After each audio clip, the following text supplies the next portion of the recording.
साथियों, गन्ने की फसल में जुलाई, अगस्त, सितंबर और अक्टूबर ये 4 महीने ऐसे होते हैं कि अगर इन महीनों में किसान साथी थोड़े से ध्यान देकर थोड़ी सी खाद का सही शेड्यूल अपने फसलों के लिए फिक्स कर लें और उसे सही समय पर लगा दें तो गन्ने का उत्पादन वाकई बहुत बढ़ जाएगा। साथियों, आज की वीडियो में मैं जानकारी देने जा रहा हूं कि ऐसे कौन कौन से खाद हैं जो कि आपको इन 4 महीनों के अंतर्गत उपयोग करने चाहिए और उन खादों के सब्स्टिट्यूट प्रोडक्ट, उनके दूसरे विकल्प हमारे पास क्या क्या हैं जो कि सस्ते में हमारे लिए अवेलेबल हो जाते हैं। साथियों, आज की वीडियो में दूसरा टॉपिक है कि गन्ने में सागरिका का क्या लाभ मिलता है। सागरिका एक अच्छा हमारे लिए बूस्टर है और सागरिका के साथ में जो दूसरे बूस्टर हैं जैसे कि बायोवीटा है, इनके हमारे पास विकल्प क्या क्या हैं और उनकी मात्रा हम क्या रख सकते हैं। साथियों, गन्ने में कैल्शियम लगाने के क्या लाभ हैं और इसके सस्ते विकल्प हमारे पास क्या मौजूद हैं, और दूसरा, हमें कैल्शियम क्लोराइड उपयोग करना चाहिए या कैल्शियम नाइट्रेट उपयोग करना चाहिए और दूसरे विकल्प में हमें कितनी मात्रा का उपयोग करना चाहिए। साथियों, गन्ने में बोरॉन लगाने के क्या लाभ मिलते हैं और इसके सस्ते विकल्प हमारे पास क्या मौजूद हैं और हमें कितनी मात्रा इसकी उपयोग करनी चाहिए। साथियों, गन्ने में कॉपर ऑक्सीक्लोराइड का क्या काम है, कॉपर सल्फेट का क्या काम रहता है और इसके सस्ते विकल्प हमारे पास क्या मौजूद हैं और कितनी मात्रा हमें इसकी उपयोग करनी चाहिए। गन्ने में ह्यूमिक एसिड क्या काम करता है और इसके सस्ते विकल्प हमारे पास क्या है। फेरस सल्फेट क्या काम करता है, इसका विकल्प क्या है। और गन्ने में सल्फर क्या काम करता है, इसका विकल्प हमारे पास क्या है। गन्ने में खाना सोडा क्या काम करता है और इससे हमें क्या क्या लाभ देखने को मिलते हैं। तो साथियों, आज की वीडियो में मैं ये सारे टॉपिक कवर करने जा रहा हूँ, तो बने रहिए वीडियो में। आइए शुरुआत करते हैं इस वीडियो की। साथियों, सबसे पहले पॉइंट में जान लेते हैं कि जुलाई, अगस्त, सितंबर और अक्टूबर के महीने में हमें गन्ने में क्या क्या खाद लगाने चाहिए और उनकी डोज हमें कितनी रखनी चाहिए। तो साथियों, जुलाई महीने में जब बारिश ज़्यादा हो रही हो और हम खेत में एंट्री नहीं कर पाते हैं तो हमें 15-15 दिन के अंतराल पर ये डोज लगानी चाहिए, और जो कि इस प्रकार है। पहली डोज में हमें यूरिया 6 किलोग्राम लेना चाहिए और डीएपी 4 किलोग्राम। इसके साथ में चूना हमें 3 किलोग्राम लेना है और चूने को हमें कम से कम 20 लीटर पानी के साथ डाल देना है। डालने के बाद उसे एक रात रुक जाने दें और रुकने के बाद जो पानी ऊपर आ जाता है उसी पानी में हमें खाद और डीएपी को फुला लेना है और इन्हें फुलाने के बाद में तब हमें ड्रिप के जरिए से ये खाद छोड़ देने हैं। साथियों, अगर बात करूं मैं अगस्त में, तो हमें अगस्त में भी 2 डोज लगाने चाहिए 15-15 दिन के अंतराल पर। किस टाइप से, यहाँ यूरिया हमें 6 किलोग्राम प्रति एकड़ लेना है। यहाँ पर डीएपी हमें उपयोग नहीं करनी है, चूना हम उपयोग कर सकते हैं। नीला तोता यहाँ पर 600 ग्राम प्रति एकड़ के हिसाब से हमें डालना चाहिए और गुड़ हमें 1 किलोग्राम प्रति एकड़ के हिसाब से पानी के साथ छोड़ देना चाहिए। यहाँ पर डीएपी का काम कम रहता है, जबकि यहाँ कैल्शियम का काम और थोड़ा सा अगस्त के महीने में जाके हमें टॉप बोरर की शिकायत देखने को मिलती है, तो इसमें नीला तोता का उपयोग हमें समय से ही कर लेना चाहिए। साथियों, अगर बात करें कि यहाँ पर हमें अगली डोज क्या डालनी चाहिए, तो सितंबर के महीने में हमें 2 15-15 दिन के अंतराल पर डोज बनानी चाहिए, जिसमें कि 6 किलोग्राम यूरिया प्रति एकड़ के हिसाब से और 3 किलोग्राम चूना, हमें उसी का पानी यूज़ करना चाहिए। गंधक यहाँ पर 3 किलोग्राम प्रति एकड़ के हिसाब से हम इसके साथ मिला लें और यहाँ पर सुहागा 1 किलोग्राम प्रति एकड़ के हिसाब से, क्योंकि अगस्त का महीना उतरते उतरते हमारे गन्ने में हल्का हल्का फटना शुरू हो जाता है, कहीं कहीं गन्ना फटता है, तो इसमें अनावश्यक फंगस एंट्री कर जाती है, जिसे बचाने के लिए हमें यहाँ सुहागे का इस्तेमाल करना चाहिए। और सुहागे के लिए हमारे पास में सबसे अच्छा विकल्प ये है कि हमें 1 किलोग्राम प्रति एकड़ के हिसाब से इसे डालना है। साथियों, अगर बात करें अक्टूबर महीने की, तो अक्टूबर के महीने में भी हमें 2 डोज बनानी चाहिए और पहली डोज यहाँ पर यूरिया की 6 किलोग्राम प्रति एकड़ के हिसाब से।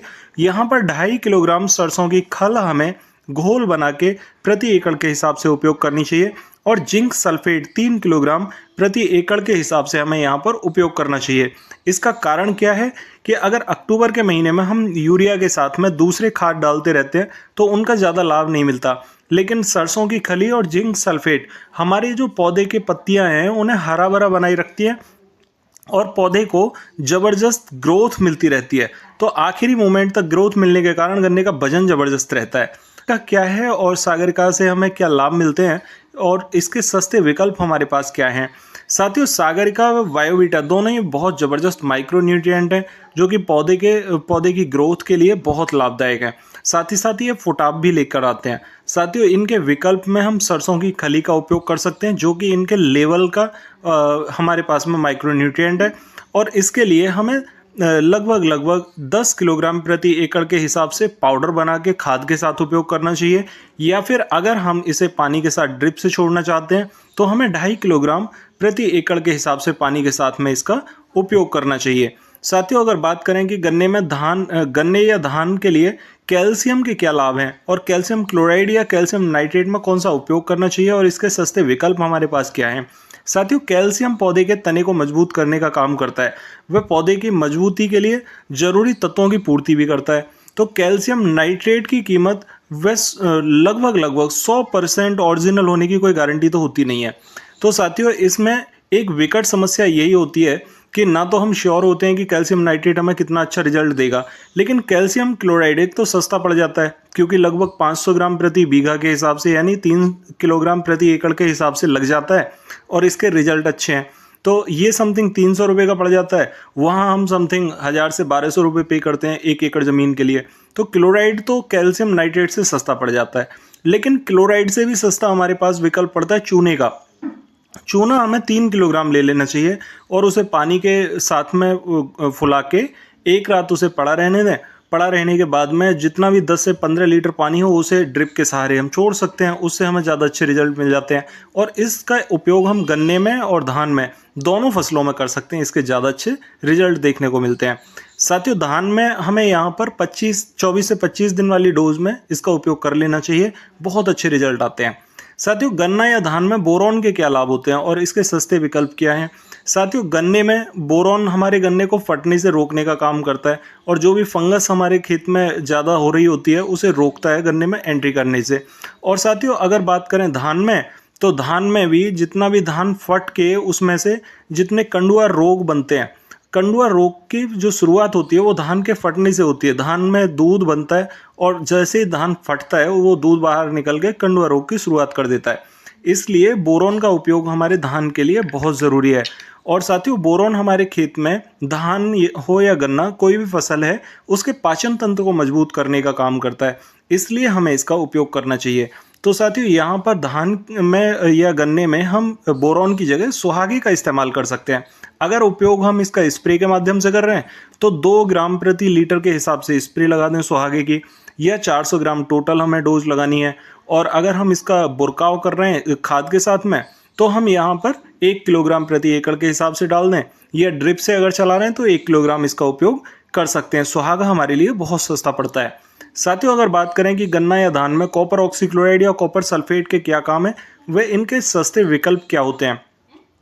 तो साथियों यहाँ पर कॉपर ऑक्सीक्लोराइड बहुत ज़बरदस्त फंगिसाइड है, इसमें कोई दो राय नहीं है, जो कि गन्ना या धान दोनों के लिए जितने भी फंगस जनित रोग होते हैं उन्हें कंट्रोल करने के लिए बिल्कुल ज़बरदस्त प्रोडक्ट है। इसमें साथियों अगर इसके विकल्प की बात करें तो इसका विकल्प नीलत होता है, जिसे हम तूतिया के नाम से भी बोलते हैं, और इसको हम यहाँ पर कॉपर सल्फेट के नाम से भी जानते हैं। साथियों 2 ग्राम प्रति लीटर के हिसाब से नीलत होता को पानी के साथ मिला के हम स्प्रे कर दें तो अच्छे रिजल्ट मिलेंगे।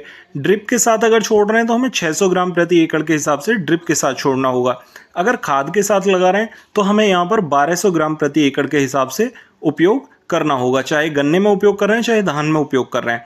साथियों गन्ना या धान में ह्यूमिक एसिड क्या काम करता है और इसके विकल्प क्या हैं। तो साथियों ह्यूमिक एसिड बहुत ज़बरदस्त ग्रोथ प्रमोटर है और हमारे खेत में पड़े हुए जो न्यूट्रल प्रोडक्ट होते हैं उनको एक्टिवेट करने का काम करता है, जिससे कि वो पौधे को बहुत तेज़ी से मिल जाते हैं। साथियों पौधे की जड़ों के विकास को बढ़ाने के लिए बहुत ज़बरदस्त प्रोडक्ट है ह्यूमिक एसिड। और सबसे बढ़िया बात क्या है कि इसका जो सस्ता विकल्प है वो गुड़ है। गुड़ हमारे लिए बहुत ज़बरदस्त हमारे मल्टीप्लायर का काम करता है और इसे हम ड्रिप के सहारे चलाएं तो 1 किलोग्राम प्रति एकड़ के हिसाब से चला सकते हैं गर्मी के मौसम में, 1.5 किलोग्राम डाल सकते हैं वर्षा ऋतु में, और लगभग 2 किलोग्राम हम प्रति एकड़ के हिसाब से सर्दी में गुड़ का उपयोग कर सकते हैं। साथियों अगर बात करें इसकी कि गन्ना और धान में फेरस सल्फेट क्या काम करता है और इसके विकल्प क्या हैं, तो फेरस सल्फेट पौधे व जमीन के लिए लोह पोषक तत्वों की पूर्ति करने का काम करता है और पौधे में अगर लोहे के गुण कम हैं तो उनकी पूर्ति करता है। साथियों अगर हम और कमाल की बात यह है कि ज़मीन में पड़े हुए जो न्यूट्रल पोषक तत्व होते हैं उन्हें एक्टिवेट करने का काम भी फेरस सल्फेट करता है। तो यहाँ पर अगर इसके विकल्प की बात करें तो हरा कशिश हमारे पास में बहुत अच्छा विकल्प है, ये सस्ता भी पड़ता है। अगर हम इसे ड्रिप के माध्यम से चला रहे हैं तो 3 किलोग्राम प्रति एकड़ के हिसाब से चला सकते हैं, और खाद के साथ में मिला के लगा रहे हैं तो उसे 6 किलोग्राम प्रति एकड़ के हिसाब से हम लगा सकते हैं। साथियों, अगर बात करें कि गन्ना या धान में सल्फर क्या काम करता है और इसके विकल्प क्या हैं, तो सल्फर धान में चमक बढ़ाने का काम करता है, प्रोटीन की मात्रा को बढ़ाने का काम करता है और तेल की मात्रा को बढ़ाने का काम करता है। गन्ने में, चीनी में जितना भी सल्फर की मात्रा होती है उसे बढ़ाने का काम करता है, और पौधे में जितना भी गन्ने का रस होता है वो तीखा होता है हल्का सा, तो उसकी मिठास बढ़ाने का काम यहाँ पर सल्फर करता है। साथियों, पौधे की पत्तियां अगर पीली पड़ रही हो तो उन्हें हरा करने का काम करता है, हल्की फंगस अगर आ रही हो तो उसे कंट्रोल करता है। साथियों, इसके विकल्प की अगर बात करूं तो गंधक एक जबरदस्त विकल्प है इसका। हमें अनपिसा गंधक ले लेना चाहिए, उसे पीस के हम उपयोग कर सकते हैं। ड्रिप के माध्यम से हम 1.5 किलोग्राम प्रति एकड़ के हिसाब से छोड़ सकते हैं, और खाद के साथ में मिला के 3 किलोग्राम प्रति एकड़ के हिसाब से हम इसका उपयोग कर सकते हैं। साथियों, अगर बात करूं कि गन्ना या धान में खाना सोडा, जिसे हम बेकिंग सोडा या मीठा सोडा भी बोलते हैं, उसका क्या काम है, तो साथियों धान में या गन्ने में खाना सोडा एक अच्छे फंगीसाइड का काम करता है, और हमें गन्ने या धान में इसलिए उसे छोड़ना चाहिए पानी के साथ में कि जो सफ़ेद फफूंद पौधे की जड़ के ऊपर आ जाती है उसे हटाने का बहुत अच्छा काम करता है। अगर पौधे के ऊपर हम स्प्रे के माध्यम से यूज़ कर रहे हैं तो 1 ग्राम से 2 ग्राम प्रति लीटर के हिसाब से मिला के उपयोग कर लें, और अगर इसे पानी के साथ में छोड़ रहे हैं तो 500 ग्राम का उपयोग हम कर सकते हैं। तो साथियों, इस टाइप से हम इन सभी तत्वों के सस्ते विकल्प का उपयोग कर सकते हैं, जिससे कि हमें ज़्यादा अच्छे रिजल्ट देखने को मिलेंगे। साथियों, इस टाइप से आप सभी प्रोडक्टों के सस्ते विकल्प यूज़ करके उनके ज़्यादा अच्छे रिजल्ट ले सकते हैं और कम खर्चे में ले सकते हैं। अपनी फसलों के खर्च को कम करेंगे ही आपको अच्छे रिजल्ट भी देखने को मिलेंगे, आपकी मिट्टी की कंडीशन सुधरेगी, सबसे अच्छी बात। और जितनी भी मिट्टी के पीएच ऊपर हो रखे हैं, हाई हो रहे हैं, वो डाउन होंगे, और आपकी मिट्टी के पीएच में सुधार होने से आप कम लागत में अपनी फसलें अच्छी ले पाओगे और फसलों में चमक ज़्यादा अच्छी होगी। केमिकल का जितना भी हम ज़्यादा उपयोग कर रहे हैं वो उसका उपयोग धीरे धीरे कम होता चला जाएगा। आप यकीन मानिए 3 से 4 सालों में आपकी मिट्टी की कंडीशन बहुत अच्छी हो जाएगी और ये लगभग ऑर्गेनिक की कंडीशन में पहुंच जाएगी। साथियों, आशा करता हूं आपको जानकारी ठीक लगी होगी। फिर भी अगर आपकी कोई क्वेरी हो तो कमेंट बॉक्स में पूछ सकते हैं, मैं आपको रिप्लाई देने की कोशिश करूंगा। और अगर चैनल पर नए आए हैं तो चैनल को सब्सक्राइब ज़रूर कर लें। साथियों, अगर आपको लगता है कि ये वीडियो दूसरे साथियों के लिए अच्छी हो सकती है, आप उनको शेयर ज़रूर करें ताकि वो भी इसका लाभ उठा सकें। और अगर चैनल पर नए आए हैं तो चैनल को सब्सक्राइब जरूर कर लें ताकि नई वीडियो का नोटिफिकेशन आपको सबसे पहले मिल सके। तो मिलते हैं फिर अगली वीडियो में, तब तक के लिए नमस्कार किसान साथियों।